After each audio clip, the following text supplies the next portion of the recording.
कक्षा 10 की जो गणित है प्यारे बच्चों, वास्तविक संख्या को मैं वन शॉट क्विक रिवीजन करने वाला है विद मोस्ट इंपॉर्टेंट क्वेश्चन। चलिए वीडियो को स्टार्ट करते हैं।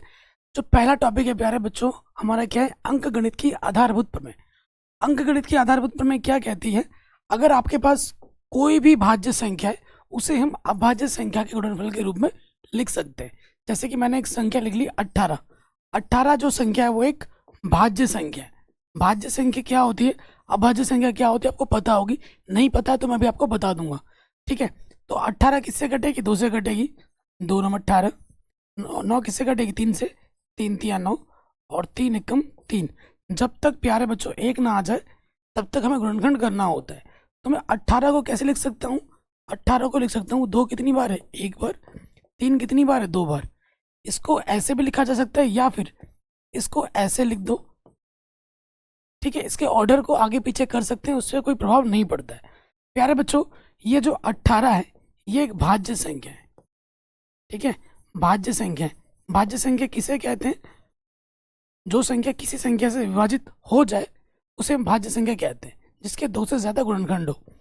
2 क्या है, 3 क्या है? ये एक अभाज्य संख्या है। तो कोई भी भाज्य संख्या हो उसे हम अभाज्य संख्या के गुणनफल के रूप में लिख सकते हैं, ठीक है। ये क्या है प्यारे बच्चों? ये हमारे अभाज्य संख्या है। 3 हो गया, 2 हो गया, ये क्या है प्यारे बच्चों? अभाज्य संख्या है, ठीक है। तो भाज्य संख्या क्या होता है? भाज्य संख्या जो किसी संख्या से विभाजित हो जाए, जिसके 2 से ज्यादा गुणनखंड हो, ठीक है। और अभाज्य क्या होता है? जिसके सिर्फ 2 ही गुणनखंड होता है, जो सिर्फ खुद से कटेगा और एक से कटेगा और किसी से नहीं कटेगा, उसे हम अभाज्य संख्या कहते हैं। ये आप अच्छे तरीके से जानते होंगे। अब हम बात करेंगे इस पर आधारित प्रश्नों की, जो कि बहुत इंपॉर्टेंट है। जैसे ये क्वेश्चन है, अभाज्य गुणनखंड विधि द्वारा 96 और 404 का HCF ज्ञात कीजिए और फिर इनका LCM भी ज्ञात कीजिए। जबरदस्त क्वेश्चन है, एग्जाम में बार बार आता है, ठीक है। बहुत इंपॉर्टेंट क्वेश्चन है। देखिए कैसे हल करेंगे इसमें। सबसे पहले जो संख्या दे रखी है 96, ठीक है, और क्या हमारे पास 404 है। इसका हमें क्या निकालना है? HCF निकालना है और LCM निकालना है। गुणनखंड करेंगे गुणनखंड विधि द्वारा। 96 किससे कटेगा? 2 से कटेगा। जिस संख्या की इकाई के स्थान पर 0, 4, 6, 8 हो, 0 हो, वो संख्या 2 से विभाजित होती है।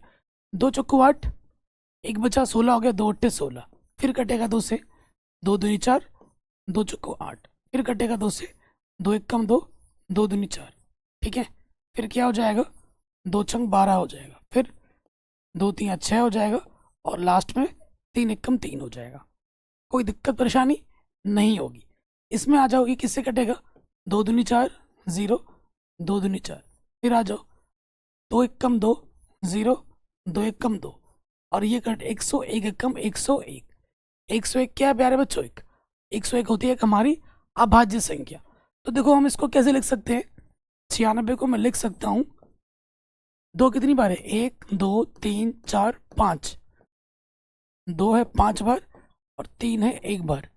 404 को मैं कैसे लिख सकता हूँ? 404 को लिख सकता हूँ, 2 कितनी बार है?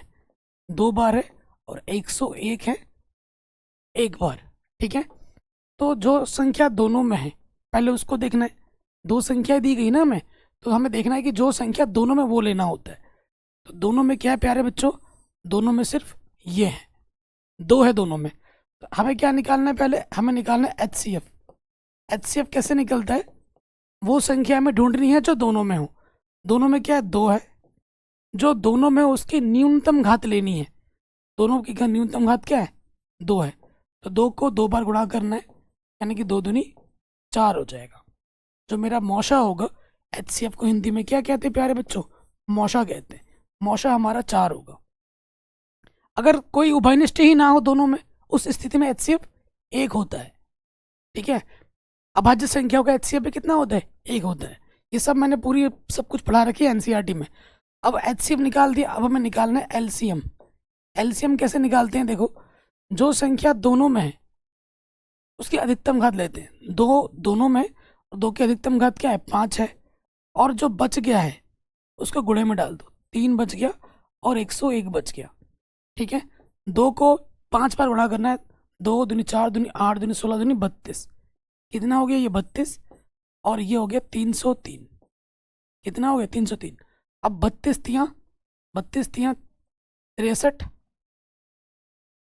नहीं कितना हो जाएगा 32 तियाँ कितना हो जाएगा 32 तियाँ आपका होता है 3 दूनी 6 और 3 तियाँ 9, 32 तियाँ आपका होता है 96, 32 तियाँ 96, 96 96 आपका क्या आ जाएगा लॉस ऑफ आ जाएगा। ठीक है, अब इसमें एक जांच भी होती है। ठीक है, जैसे हमारी एक जांच होती है वो देख लीजिए, जांच क्या होती है, और ये दो संख्याओं के लिए होता है। जांच क्या होती है प्यारे बच्चों, जांच होती है कि दो संख्याओं का जो गुणनफल होता है, दो संख्याओं का जो गुणनफल होता है, ठीक है, वो किसके बराबर होता है, वो HCF गुणा LCM के बराबर होता है। जैसे मान लीजिए हमारे पास दो संख्या क्या दे रखी थी 96, और हमें क्या दे रखा था 404 दे रखा था। ठीक है, हमने HCF कितना निकाला था, हमने HCF 4 निकाला था। ठीक है, और हमें LCM माने ऐसे भी निकाल सकते हैं, LCM हमें निकालना है। ठीक है, तो क्या हो जाएगा, इस तरीके से भी आप LCM निकाल सकते हो, ये 4 गुणे में इधर के बट्टे में आ जाएगा। ठीक है, ठीक, यहाँ क्या बचा LCM, 4 से काटोगे 4 एकम 4 0, 4 एकम 4, गुणा कर दोगे 96 एकम 96 0, 96 एकम 96, तो हमें हमारा LCM क्या मिला 96 96। इस तरीके से भी आप LCM निकाल सकते हो। इस तरीके का प्रश्न भी एग्जाम में आता है। या फिर जांच करनी है दो संख्याओं का गुणनफल, जैसे दो संख्याओं का गुणनफल क्या है मेरे पास 96 404, और मेरे पास HCF कितना आया था 4, और LCM कितना है 96 96। अब इनको गुणा करोगे और इनको गुणा करोगे, दोनों तरफ क्या आएगा बराबर आएगा। अगर बराबर आ रहा है तो आपने बिल्कुल सही किया है, अगर बराबर नहीं है तो आपने गलती की है। ठीक है, मुझे कमेंट करके बताना कि गुणा करने पर कितना आ रहा है। ठीक है, तो ये क्वेश्चन बहुत इंपॉर्टेंट था, हमारा आराम से बन गया। उसके बाद हम आ जाते हैं अगले प्रश्न में। कह रहे संख्या 6 72 120 का अभाज्य गुणनखंड विधि द्वारा HCF और LCM ज्ञात कीजिए। बहुत इंपॉर्टेंट है और एग्जाम में आता है। सो देखिए हमारे पास संख्या क्या है 6 है, 72 है और 120 है। ठीक है, तीन संख्याएं हैं। ठीक है जी, तो हमें क्या करना है गुणनखंड करना है। करते हैं गुणनखंड। तो सबसे पहले किससे कटेगा, दो से कटेगा, ये 2 3 6, 3 एकम 3, कोई दिक्कत नहीं। फिर आ जाओ, ये किससे कटेगा 2 से, 2 3 6, एक बचा 12 हो गया, 2 छंग 12, फिर कटेगा 2 एकम 2, 2 अट्ठे 16, 2 नम 18। ठीक है, 3 तिया 9 और 3 एकम 3 हो गया। फिर किससे कटेगा 2 से कटेगा, 2 छंग 12, पीछे से 0, 2 तिया 6, पीछे से 0, 2 एकम 2, 2 पंजे 10। ठीक है, फिर ये किससे कटेगा 5 से कटेगा, 3 बचे 15, 5 एकम 5। ठीक है, अभाज्य गुणनखंड हो गया। अब मैं देखो प्यारे बच्चों 6 को लिख सकता हूँ, 2 एक बार है, 3 भी एक बार है। 72 को लिख सकता हूँ मैं, 2 कितनी बार है प्यारे बच्चों 1 2 3, 2 है अपना 3 बार, 3 है अपना 2 बार। फिर 120 पे आ जाऊँ, 2 कितनी बार है 1 2 3, 2 है अपना 3 बार, 3 है अपना 1 बार, और 5 अपना है 1 बार। ठीक है, तो वो संख्या ढूंढो जो तीनों में हो, जो तीनों में हो। ठीक है, जो तीनों में हो, 2 भी तीनों में है, 3 भी तीनों में है। सबसे पहले हम क्या निकालते हैं, सबसे पहले हम निकालेंगे HCF मॉशो। ठीक है, जो संख्या तीनों में है उसकी न्यूनतम घात लेनी है। 2 तीनों में और 2 की न्यूनतम घात कितनी है 1 है। 3 भी तीनों में है और 3 की न्यूनतम घात 1 है, तो 2 तिया 6 हो जाएगा। फिर निकालो, आपको क्या निकालना है LCM। LCM को हिंदी में क्या कहते हैं लघुत्तम समापवर्त्य। तो जो तीनों में है उसकी अधिकतम घात लेनी है। 2 तीनों में और 2 की अधिकतम घात 3 है, 3 तीनों में, 3 की अधिकतम घात 2 है, और जो बच गया उसके गुणे में डाल दो। 5 बच गया, 5 को गुणे में डाल दो। 2 को 3 बार गुणा करेंगे, 2 दूनी 4 दूनी 8, और 3 तिया 9, 8 पंजे 40 गुणा 9, 4 नम 36, पीछे से 0। तो इस तरीके से ये हमारा उत्तर आ गया। वेरी इंपॉर्टेंट है, आराम से बन गया, कोई दिक्कत नहीं। अगले प्रश्न में आ जाते हैं। ये एग्जाम में आ सकता है, हमसे ये पूछा जा रहा है कि जांच कीजिए कि क्या किसी प्राकृतिक संख्या n के लिए संख्या 6n अंक 0 पर समाप्त हो सकती है या नहीं हो सकती है। देखो 6n का मतलब क्या हुआ, आप n के जगह पर कोई प्राकृतिक संख्या का रखते हो, जैसे 1 रख दिया, 6 को एक बार गुणा करना है 6 से, 2 रख दी, 6 को 2 बार गुणा करना है, 6 छंग 36 हो गया। ऐसे ही 6 की पावर 3 है ना, चलता जाएगा। तो ये कभी भी 0 पर समाप्त हो सकता है क्या, ये आपसे पूछ रहा है। ठीक है, तो अगर कोई भी संख्या अगर 0 पर समाप्त होती है उसके लिए क्या होता है, हमें क्या दिया गया है, 6n दिया गया है। आपको क्या करना है, जो भी संख्या दी गई है उसका गुणनखंड करना है। क्या करना है प्यारे बच्चों, गुणनखंड करना है। करो गुणनखंड, 2 3 6, 3 एकम 3। तो 6 को मैं लिख सकता हूँ 2 गुणा 3, 2 एक बार है, 3 एक बार है। अगर कोई संख्या 0 पर समाप्त होना चाहता है तो उसके गुणनखंड में कम से कम 2 एक बार और 5 एक बार होना ही चाहिए। एक से ज़्यादा बार होगा चलेगा, लेकिन कम से कम एक बार 2 और एक बार 5 का होना अनिवार्य है। 2 तो आ गया, 5 कहाँ है, 5 नहीं है, तो आप क्या लिखेंगे, चूंकि संख्या का गुणनखंड 2 की पावर m गुणा 5 की पावर n का रूप नहीं है, इनका रूप नहीं है, इसीलिए संख्या 6 टू द पावर n कभी भी शून्य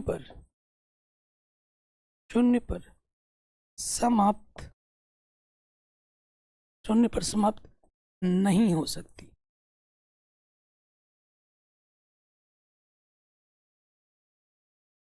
ठीक है जी, ये आप बोल देंगे। एग्जाम में आता है 4 नंबर में, वेरी इंपॉर्टेंट, आराम से बन गया। उसके बाद आज हमसे ये बोला गया कि ये संख्या भाज्य संख्या क्यों है।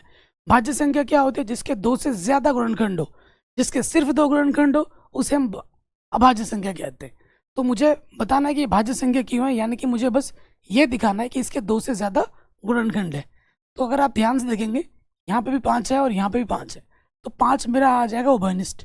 अंदर क्या बचेगा, 7 गुणा 6, 5 बाहर आ गया, 5 एकम 5, 4 गुणा 3 गुणा 2 गुणा 1, 5 बाहर आ गया, 5 एकम 5। ठीक हो गया। अब यहाँ देखिए 5 तो मेरा बाहर है, तो गुणा करेंगे, 7 छंग 42 और ये हो जाएगा 3 दूनी 6, 6 चौको 24। ठीक है, प्लस यहाँ पर है 1। थोड़ा और हल कर लेते हैं, 24 दूनी 48, हासिल लगा 4, 24 चौके 96 और 4 100, प्लस का है इधर 1। तो यहाँ ब्रैकेट का मतलब क्या होता है, गुणा। ब्रैकेट का मतलब क्या होता है, गुणा। 1008 में 1 जोड़ेंगे तो ये हो जाएगा 1009। और किसी भी संख्या में मैं गुणे में 1 लिख सकता हूँ, किसी भी संख्या में गुणा 1 लिख सकता हूँ, क्योंकि गुणा में 1 लिखने से उस संख्या पे कोई प्रभाव नहीं पड़ता है। ये क्या है दोस्त, ये मेरा है प्रथम गुणनखंड। ये मेरा मैंने दिखा दिया द्वितीय गुणनखंड, और ये मैंने इसको दिखा दिया तृतीय गुणनखंड। ठीक है, 2 से अधिक गुणनखंड दिखा दिए। तो अब आपको यही लिखना है, चूंकि संख्या के 2 से अधिक गुणनखंड है, 2 से अधिक गुणनखंड है, इसलिए संख्या भाज्य है।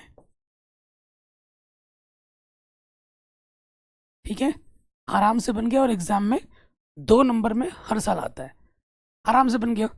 आगे बढ़ते हैं, नेक्स्ट क्वेश्चन में आ जाते हैं। देखिए, अगले चीज को जानने से पहले हमें जानना है परिमेय संख्या के बारे में।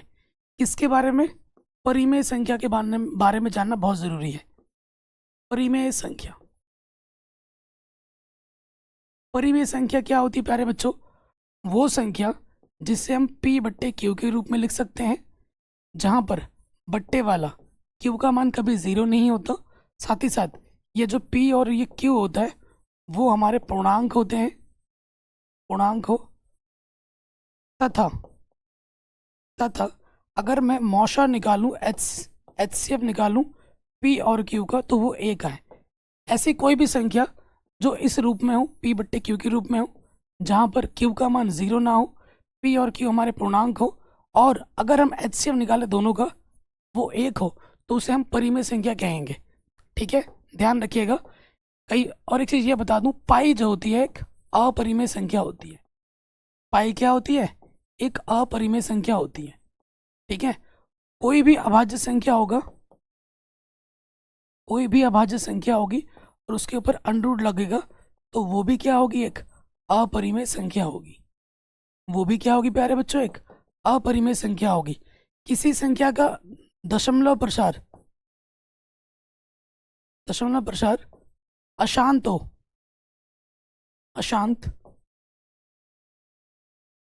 तो वो भी क्या होती है? वो भी एक अपरिमेय संख्या होती है।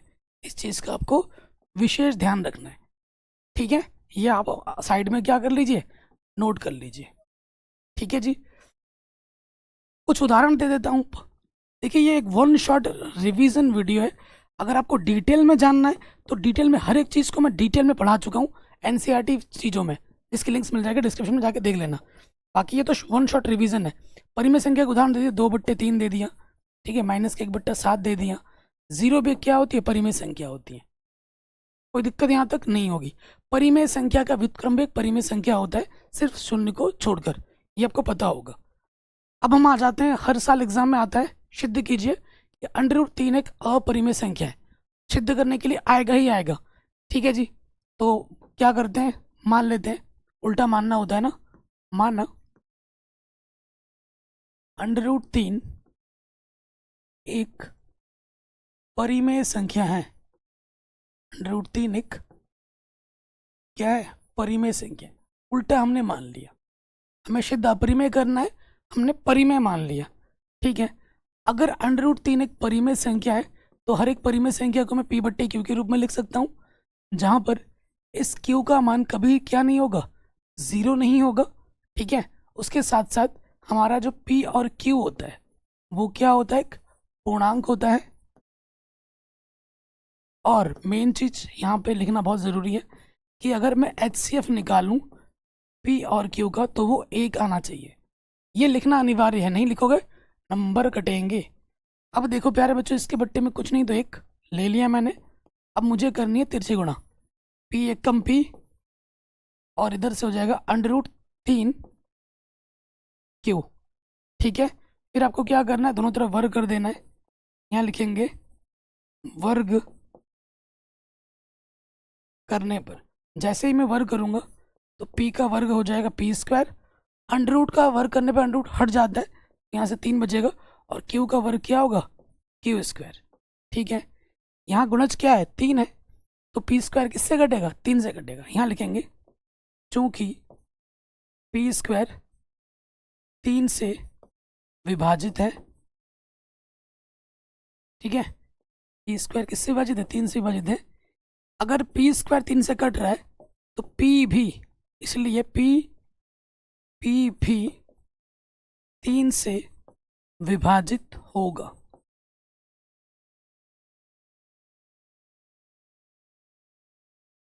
ठीक है, अगर जैसे मैं आपको बता दूं प्यारे बच्चों, 3 का वर्ग क्या होता है? 9 अगर 3 से कट रहा है तो इसका वर्गमूल 3 भी तो 3 से कटेगा। अगर P² 3 से कट रहा है तो P भी 3 से कटेगा। समझ गए ये चीज़?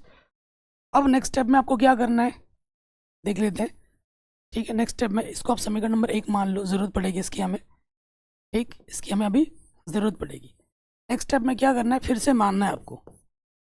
माना, यहाँ P लिखा है तो आप P लिखेंगे, यहाँ 3 लिखा है तो आपको 3 लिखना है, और फिर लिखना है R। जो संख्या यहाँ होगी वही संख्या यहाँ डालना है, R लिख देना है। फिर क्या करना है? दोनों तरफ फिर से वर्ग करना है, तो लिख दोगे वर्ग करने पर।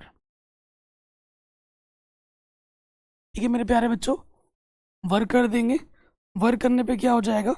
वर्ग करने पे P का वर्ग हो जाएगा P², 3 का वर्ग हो जाएगा 9, और R का वर्ग क्या हो जाएगा? R²।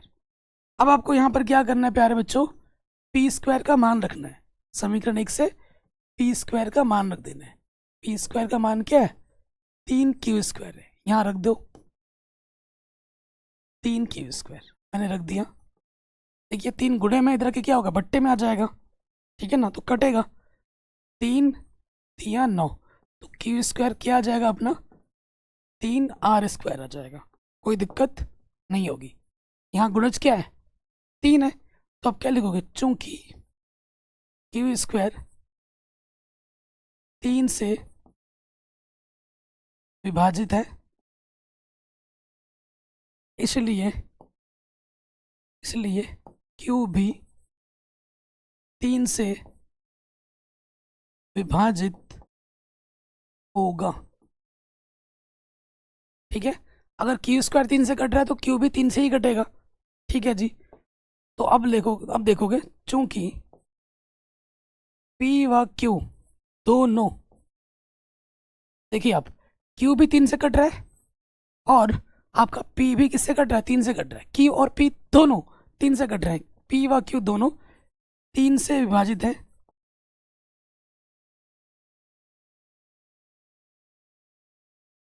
इसलिए जो HCF होगा प्यारे बच्चों, पी और क्यू का, वो कितना हो जाएगा, 3 हो जाएगा। ये दोनों 3 से कट रहे हैं, जो कि 1 के बराबर तो बिल्कुल भी नहीं है, 1 के बराबर बिल्कुल भी नहीं है। अगर HCF 1 नहीं है तो वो भाई परिमेय संख्या हो ही नहीं सकती, क्योंकि हम जानते हैं कि P और Q का HCF क्या आना चाहिए, 1। अगर परिमेय है तो HCF 1 ही होना चाहिए।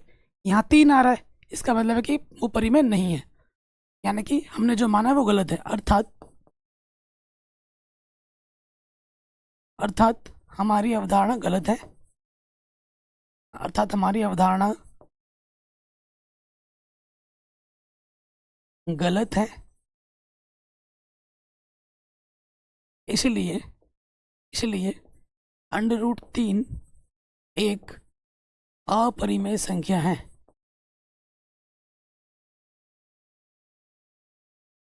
एक अपरिमेय संख्या है। तो इस तरीके से आपको लिखना है। मैं आपसे रिक्वेस्ट करूंगा कि मैंने √3 का किया, आपको घर से √5 का करना है। ठीक है, आपको घर से √5 का करना है, बिल्कुल ऐसे ही होगा। चलिए अगले प्रश्न पे हम आ जाते हैं। ये हमारे वीडियो का आखिरी प्रश्न है। ठीक, कह रहे हैं दर्शाइए कि ये जो चीज़ है एक अपरिमेय संख्या है। हर साल एग्जाम में आता है, तो फिर से वही काम करना है, उल्टा मान लेना है। माना 5 माइनस के √3 एक अपरिमेय संख्या सिद्ध करनी है, तो परिमेय मान लोगे, एक परिमेय संख्या है। ये क्या है प्यारे बच्चों, एक परिमेय संख्या है। ये हमने मान लिया, ठीक है, ये हमने मान लिया।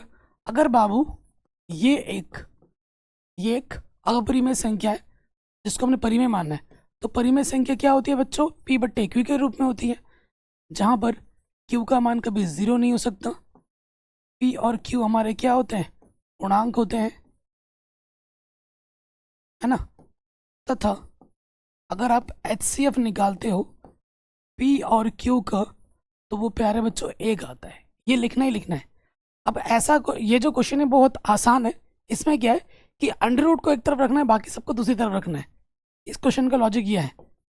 तो देखो P/Q प्लस का इधर के क्या हो जाएगा, माइनस का, और √3 माइनस का उधर जाके क्या हो जाएगा, प्लस का। कोई दिक्कत यहाँ तक, कोई परेशानी यहाँ तक नहीं होगी। ठीक, आप जानते होंगे P5 क्या है, परिमेय है। P/Q क्या है, परिमेय।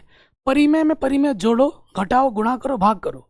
अगर दो परिमेय संख्या है, उनको जोड़ो, घटाओ, गुणा करो, भाग करो, परिमेय आएगा। एक परिमेय है और एक अपरिमेय है, अगर उनको जोड़ो, घटाओ, गुणा, भाग कुछ भी करो, अपरिमेय ही आएगा। तो इधर क्या है, परिमेय, उधर क्या है, अपरिमेय। तो क्या अपरिमेय और परिमेय कभी बराबर हो सकता है, बिल्कुल नहीं। तो आप लिख देंगे यहाँ पर चूंकि 5 माइनस P/Q एक परिमेय संख्या है, एक परिमेय संख्या है, तथा हम जानते हैं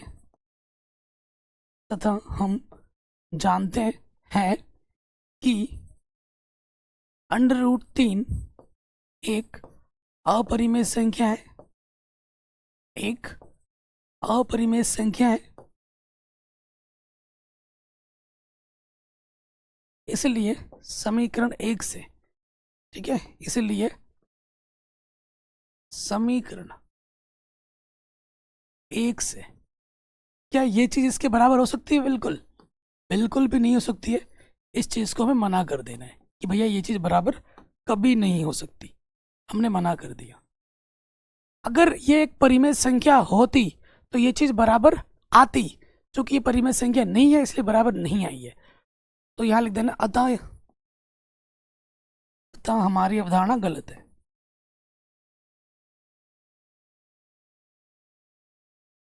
अतः हमारी अवधारणा गलत है। इसलिए 5 माइनस के √3 एक अपरिमेय संख्या है, एक अपरिमेय संख्या। ठीक है, तो ये वीडियो कैसी लगी मुझे कमेंट करके आप ज़रूर बताएं। वन शॉट के अंदर मैंने पूरा समझाया भी और सारे इंपॉर्टेंट क्वेश्चन भी बता दिए। पूरी एनसीईआरटी मैंने पढ़ा रखी है, लिंक्स मिलेंगे डिस्क्रिप्शन में। वीडियो को शेयर जरूर करें और ये वीडियो कहाँ से देख रहे हैं कमेंट करके हमें ज़रूर बताएं। जय हिंद।